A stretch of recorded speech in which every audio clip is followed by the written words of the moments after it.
I talked to Tyrone Lue, and I said, man, why do my mans get low money, right? Talk about Westbrook. Yep. Why my man get low money, man? He said, we gave him everything we had. He said, we gave him everything he had. He didn't want to go nowhere. And we're glad he didn't, because we've never had a leader, and he is our leader.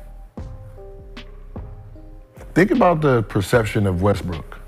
And Tyrone Lue said, we finally have a leader on our team to push us forward. Somebody's got to come off the bench, because you got 4 guys who are great players who all need the ball. There's only one ball. I mean, it's like, this ain't brain surgery. You got to figure it out. Like I say, all of them are great players, but there's only one ball. And I don't look at any one of those guys as great standard shooters. So they got to play much faster first and foremost. But we talked about, is anybody gonna sacrifice? Hey YouTube, and welcome back to NBA Cinema.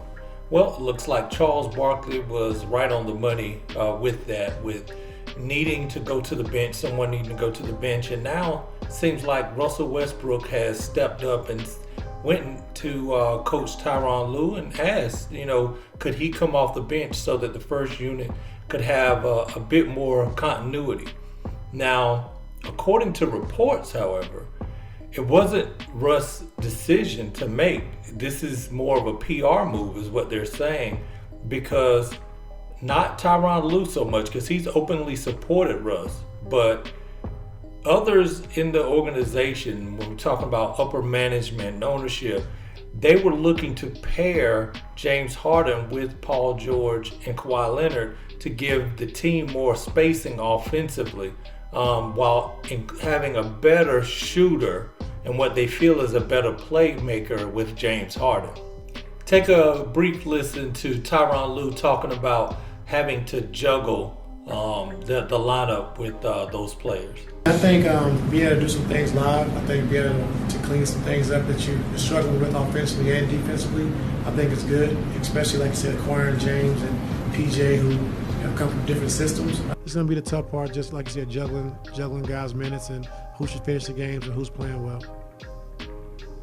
Now, here's James Harden talking about exactly what is allegedly coming out from management, that they wanted a better shooter, where James Harden was talking about how good of a catch and shoot shooter he is. So it's something that has been communicated. Take a listen here. I think you learned these 5 games, I guess. Shoot the catch and shoots. I haven't really had catch and shoots for us since OKC days. So the more opportunities I get, just catch. And I think I shoot a pretty good percentage of catch and shoot as well. So the more opportunities, we got so many great ball handlers that can draw double teams and draw attention. When I get those opportunities, shoot them. It's almost like you have to rewire your brain. Yeah. Like all the things that we're talking about now, as far as like getting into the game situations and the pace, the speed of the game, and then like all that. Then at catch and shoot, like it's all, I'm taking it all in. So I feel pretty confident. I feel like I can be a lot more aggressive. So now, what's wild is the last time the Clippers won a game, because now they're 0-5 with James Harden. They've lost their last 6 games. And the last time they won, I want to say it was back around Halloween, and Russell Westbrook had just kind of come out and was talking about how good it is to be with an organization that believes in him, allows him to run the team. Take a listen here. What about this team stands out about putting you in a position to succeed in basketball-wise? Just playing my position. Simple as that. Like, I've been a point guard since I've been in this league and always will be. And I would say that I'm pretty good at that position since I've been in the league, and I'm grateful that Coach trusts me to be able to run these guys, and I'm grateful that Paul and Y and everybody else around here allows me to be able to play my position and try to make the game easy for them. And honestly, as simple as that for me, and been able to do that since I've been here is maybe most comfortable and where I'm supposed to be. Now, here's something that I want to make clear. Here's my 2 cents on it. You remember the other night where the Clippers were playing, the world champs, the Denver Nuggets, and the Clippers had, kind of stormed back and really took control of the game, with Russell Westbrook really being the engine behind it. He was really the engine behind the comeback, right? Now, Tyronn Lue, his decision was, hey, we're back at it.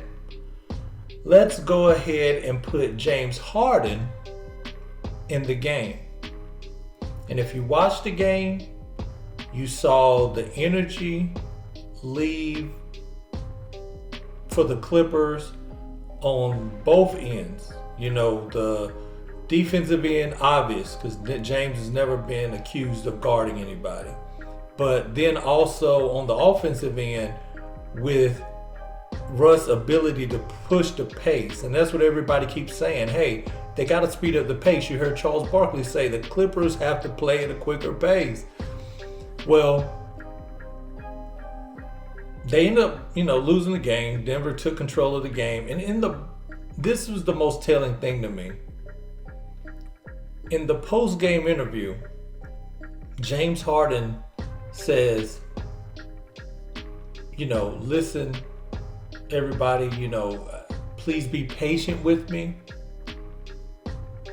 because basically I'm out of shape is really where he was going with it, because he hasn't played any games in the preseason.